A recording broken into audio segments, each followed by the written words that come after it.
On this week's show, we've got some reselling news from the post office, Amazon, and Mercari, and I will update you on the case of that expensive African mask.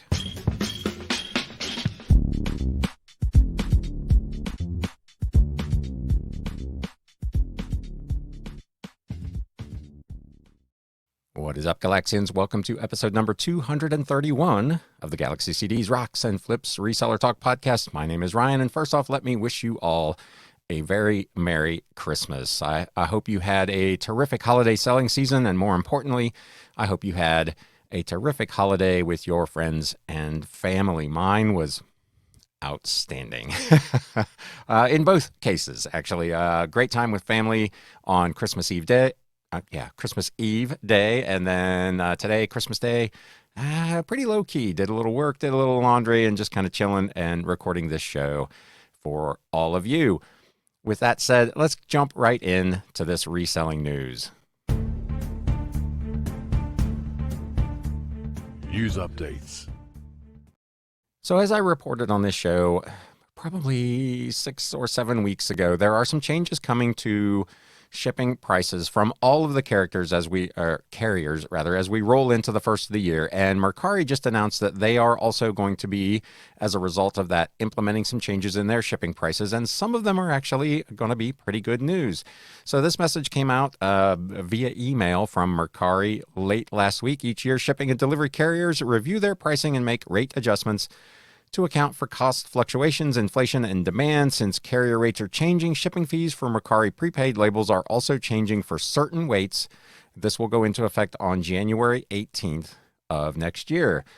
They highlight some good news. This year, Mercari rate changes include some price decreases for certain shipping weights, like, for instance, $6.99 for 1 pound, which will be down from $7.40, and $3.99 from a quarter pound, down from $4.30. There is a link in that email to the total new and old rate tables, and I will provide a link for that in the article and the show notes down below. They say this is what you need to know. These new shipping rates for prepaid labels are in effect on January 18th. The new rates will apply to all new listings and will apply if you update your shipping on existing listings for both buyer and seller paid labels.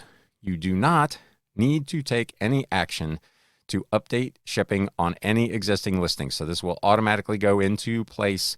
You don't need to do anything. You don't need to make edits. If you do make edits after that date, the rate changes will automatically apply.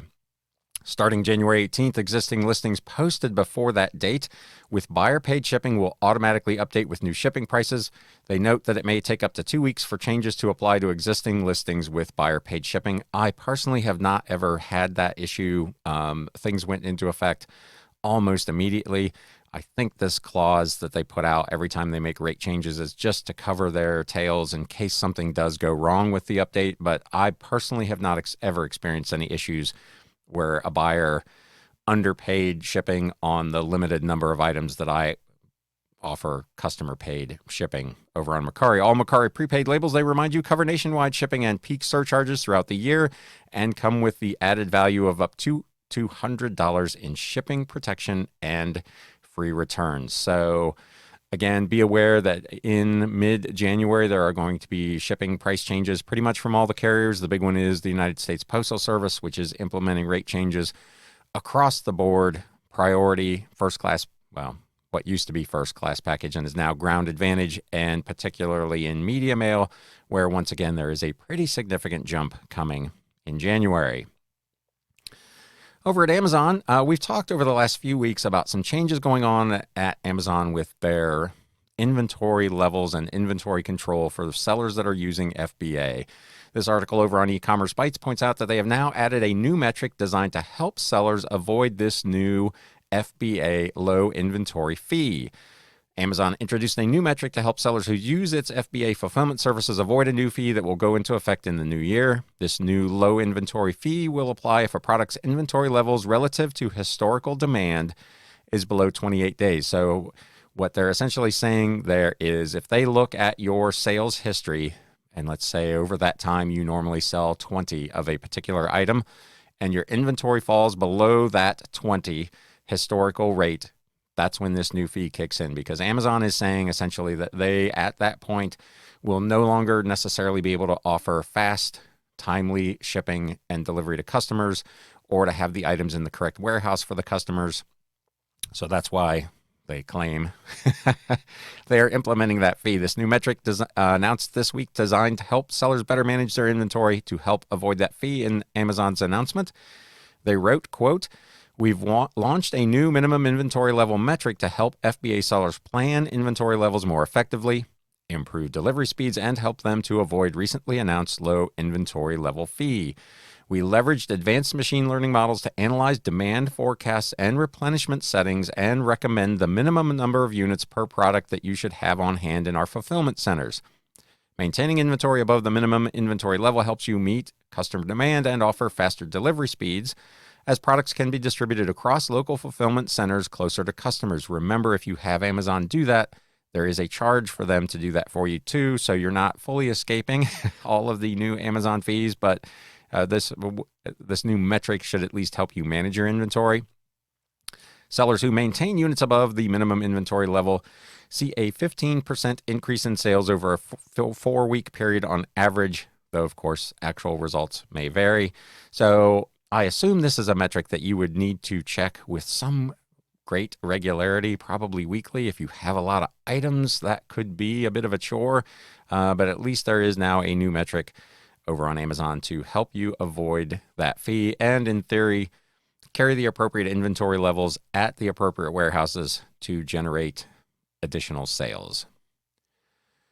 The United States Postal Service is opening some new sorting and delivery centers, and that approach is coming under some fire. The United States Postmaster has implemented a lot of changes. He's closed distribution centers. He's opening new ones. They're closing some facilities and changing sorting machines. There's been a lot of stuff going on.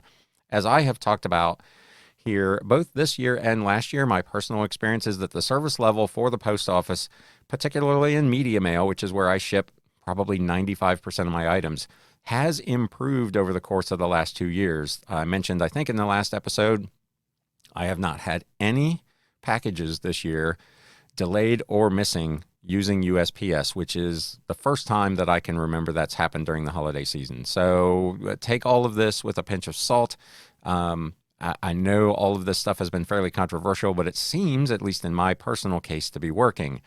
The United States Postal Service is opening new sorting and delivery centers in January and February of next year, calling them an integral part of its Delivering for America plan to create a best-in-class processing and delivery network. In their announcement, they wrote the following: "The SNDCs will revitalize our network of nearly 19,000 delivery units, the last stop for mail and packages before they are delivered by our carriers. The Postal Service has targeted key markets where it is beneficial to aggregate delivery units into fewer, larger, centrally located SNDCs, leveraging both repurposed and, in some cases, new facilities to simplify the entire network and create a more reliable and efficient," and the sentence ends there, which is terrible. The United States Postal Service said the opening of the new sorting and delivery centers would not impose post office closures, and it said the closures would not result in any changes for customers with regard to their local post office and retail and PO services. Now, I can tell you again from personal experience, my local post office closed their delivery function, probably 18 months ago.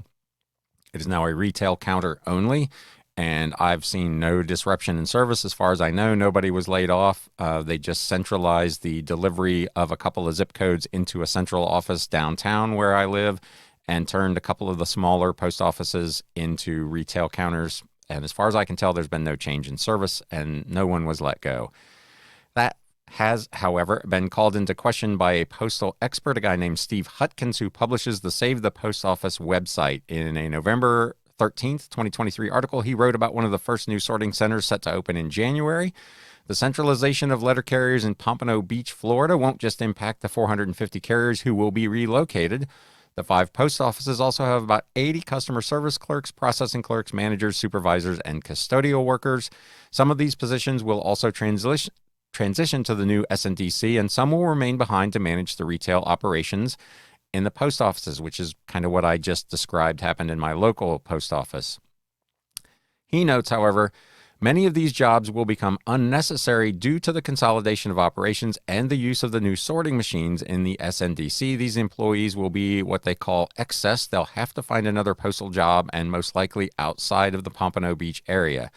He was quoted in an article last Friday where he told the Guardian newspaper that the drastic network changes at the United States Postal Service under DeJoy are occurring with little transparency and oversight, especially given the impacts of the changes. Again, my personal experience, and if you're watching on YouTube, you can let me know in the comments below what your experiences have been. My personal experiences have been that despite all of the controversy and all of the pushback on this and the fact that people didn't think it would work, it seems to actually be working. Now, in terms of impacts on local postal workers, I can't really comment on that beyond what I've seen in my local area, which is a lot of folks were relocated, in my case, to a downtown office, which was less than 2 miles from the local branch. For me, that just made good sense. It was one less stop for the mail along the way. It all went into one central place instead of going there and then going out to these regional little hubs. So I don't personally have any issue with any of this. And the service seems to be working okay. So again, if you're watching on YouTube, you can let me know down in the comments below what you think of that. This last bit of news, you may recall back in October, I did an episode on kind of the ethical points of reselling and at what point does a profit become too excessive where the seller or the person who purchased it and then resold an item maybe has crossed a line. This was in reference to the sale of a rare African mask that a antique store had purchased from an elderly couple and then sold for millions of dollars.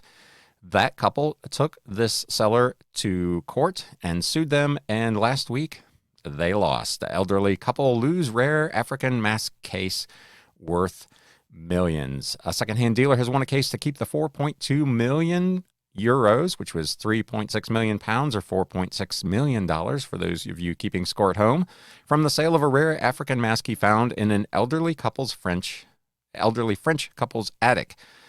He had been brought in to help clear the attic for the couple who sold him the mask for 150 euros, which equates to about 165 US dollars. The couple sued, arguing that they had been misled about the item's value. The judge, however, disagreed, saying they had failed to appreciate the artwork's true worth, which was kind of the point I came down on after all of my ramblings about this thing. With all the tools that are available to people, and I realized these folks were elderly, their kids didn't really help them out on this. There are ways to get second opinions on things, and they went with this one, and it obviously did not work out for them. The rare Nigil mask made by the Fang people of Gabon is believed to be one of only about 10 in the world. This 19th century wooden mask was probably acquired, quote, in unknown circumstances, unquote, around 1917 by René Victor Edward Maurice Fournier, a French colonial governor and the plaintiff's grandfather. It was held in the family's possession until it was sold to the dealer. It was later resold at auction to an unknown buyer. The couple, of course, went to court to claim a share of the proceeds of the sale, alleging that the dealer had misled them about the true value of the mask. The dealer, for his part, denied knowing that it was so valuable and said he had demonstrated goodwill by offering the couple 300,000 euros, which was the mask's initial valuation. So he essentially offered to give them, as you may recall from that previous episode, he had gotten several opinions on the value of this mask, and 300,000 was one of those, and he offered that to the couple because that was the highest original valuation he got. When this thing went to auction, it ultimately sold for several times that number, and he was willing to essentially pay them what everybody seemed to think was the item's original actual value prior to the auction just going crazy. His lawyer argued the couple had failed to research the item's true worth before selling it. When you've got such an item at home, he said, you should be a bit more cautious before giving it up. The lawyer said the judge ruled in favor of the dealer and said the couple had failed to exercise due diligence in evaluating, quote, the historical and artistic value of the mask. That $300,000, 300,000 euro offer was retracted, of course, after the couple sued. So the courts kind of came down on our side as resellers. Which was my contention, and a lot of you in the comments on that particular episode felt the same way. If you and an owner of an item agree on a price and a value, that's kind of the end of it. And at that point, if I'm able to go out and sell it for a significant profit, that's the way the cookie crumbles, essentially. So, again, if you're watching on YouTube, you can let me know what you think of that outcome down in the comments below. And of course, if you're just listening to the podcast, you can email me at galaxycds@gmail.com. With that, let's get into what's going to be a fairly brief What Sold segment.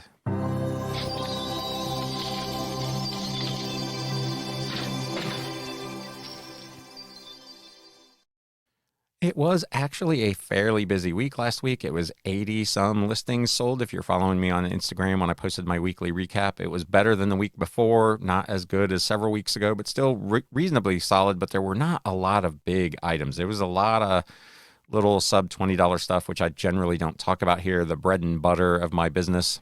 As those of you who have been following me for a while know, it's kind of stuff in that $12 to $15 range. And then what I bring you in this show are kind of the big hitters, things that are of relatively higher value. This first item, Montgomery County, Ohio history, 1989. It was a genealogy, business, and family history book, illustrated. Hardcover. I picked this up at a estate sale up in the Dayton area. Gosh, probably a month or a month and a half ago for $2.